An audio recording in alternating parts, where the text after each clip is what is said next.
Ano ba? Huwag mong gawin sa akin to. Bakit? Takot ka ba? Sam, ano na naman pag ginagawa mo kay Chris? Hindi ka ba napapagod mag-asal? Sam, tigilan mo si Chris. Di tama ang ginagawa mo.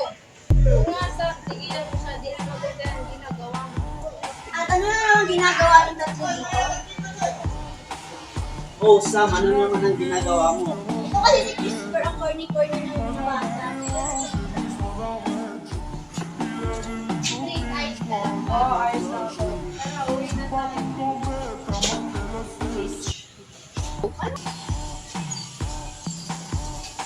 Oh, Chris, andito na naman kayo? Makiusap, Sam. Huwag mo lang kuloyin si Chris. Ano ba yan? Natutulog mo naman? Bakit? Takot ba kayo mag-uwi?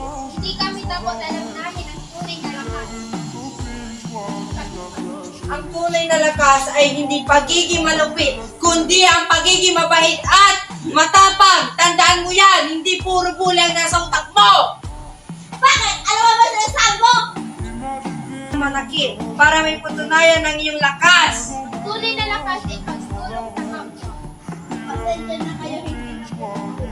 Sorry, Chris, Danny, Desa. Pasensya na kayo. Pasensya na kayo, hindi na po umuwi.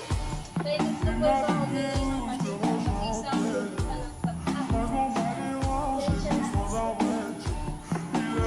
Okay lang, Sam, basta huwag mo nang ulitin. Baguhin mo yung ugali mo.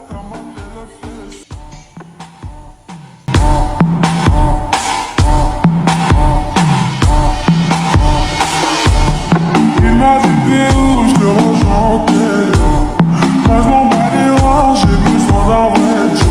E leve-me com pisco aqui na frente.